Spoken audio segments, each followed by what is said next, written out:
Bonjour à toutes et à tous, bienvenue sur le plateau de HR Maker, une émission Décideur TV. Je suis avec Alexandra Malak en direct des Victoires des leaders du capital humain. Alexandra Malak, vous êtes DRH Innovation et Transformation Digitale, RH Global, si j'ai tout bon, pour le groupe Renault. J'ai une question pour vous. Comment procédez-vous pour installer une culture de la data RH chez Renault ?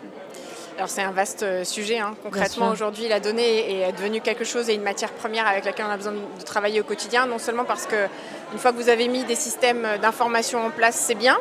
Mais finalement, si c'est juste la finalité, ça ne vous sert pas à grand-chose qu'autre gérer votre paye correctement, etc. Donc là, aujourd'hui, effectivement, l'enjeu pour nous, c'est d'exploiter cette donnée.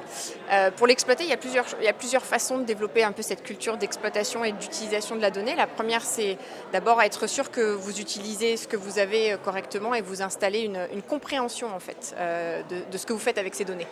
La première chose, c'est qu'en effet, quand on est RH, on a souvent une inquiétude, c'est que la donnée soit juste. Donc il y a déjà tout un pan, on va dire, d'éducation de nos équipes RH pour comprendre finalement quand ils rentrent une donnée dans le système, ce qu'on va faire avec. Qu'est-ce qu'elle va devenir cette donnée tout au long du chemin. On a eu tendance à avoir un peu une déformation professionnelle où vous rentrez une donnée, elle reste là, puis elle est déjà dans sa finalité. Vous l'utilisez, vous mettez une date de naissance, la date de naissance elle est là, elle ne bouge plus, vous ne l'utilisez plus jamais et vous ne la changez plus jamais. On a besoin sur certaines données de vraiment montrer comment elle va être réutilisée et réutilisée à quel escient, pour quel cas d'usage, etc. Donc il y a déjà toute cette partie éducation, j'allais dire. Et dans cette éducation, il y a une façon d'apprendre aux RH à faire leur métier un peu différemment. Pour arriver à se dire... moi je suis un RH, j'aime rencontrer les gens, j'aime avoir des intuitions, comprendre finalement ce qui se passe en mettant au cœur de mon métier la rencontre humaine. Bien sûr. On a aujourd'hui un défi, c'est qu'on a non seulement plus accès aux collaborateurs en permanence puisqu'il y a du travail hybride qui est en place, on ne les voit plus tous les jours. Donc on ne peut plus avoir exactement la même intuition, en tout cas on peut toujours la voir, mais on doit la modéliser un peu différemment et s'appuyer sur les données pour nous dire autre chose sur ce qui se passe. Oui, c'est l'intérêt de faire vivre ces données. Exactement, donc vous avez besoin d'arriver à finalement un statut aujourd'hui où vous vous dites je vois des choses, comment est-ce que je vais aller travailler avec les données que je peux avoir dans mes différents systèmes pour qu'ils me disent finalement ce qui se passe en réalité sur le terrain.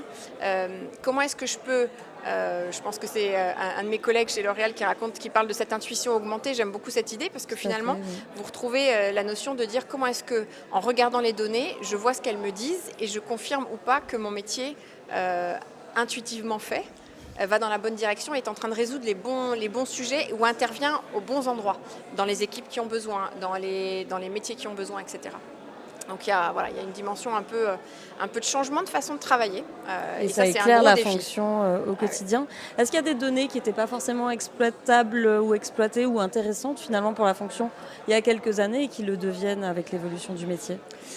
Alors sur la donnée... RH en tant que tel, pas tellement, mais ce qui devient une nouvelle donnée qu'on n'exploitait pas dans le domaine RH, c'est la donnée business. D'accord. C'est que finalement, aujourd'hui, vous avez votre donnée RH que vous devez évidemment mettre à disposition du reste du business pour qu'ils puissent l'utiliser, mais vous aussi dans le sens inverse. C'est-à-dire que finalement, aujourd'hui, vous allez pouvoir, pour faire des analyses RH, prendre des données du business, d'activités, des choses qui sont au cœur de vos activités ou de vos métiers ou de vos business, et vous allez pouvoir finalement venir les prendre pour les croiser avec vos données RH. Donc en fait c'est juste un changement de prisme. On avait l'habitude de dire je produis des données RH pour mon rapport annuel, pour ma paye, pour mes collaborateurs qui vont faire leur performance, pour toutes nos activités RH un peu classiques. On passe dans un moment où maintenant pour apporter finalement un éclairage aux décideurs, un éclairage à la fonction RH sur ce qu'il faut aller travailler, vous allez pouvoir prendre la donnée, les données côté business et venir enrichir vos données RH grâce à ça. Et ça vous donne une toute autre perspective finalement sur ce que vous êtes en capacité d'apporter comme éclairage. Effectivement, merci beaucoup en tout cas. Avec plaisir, merci à vous.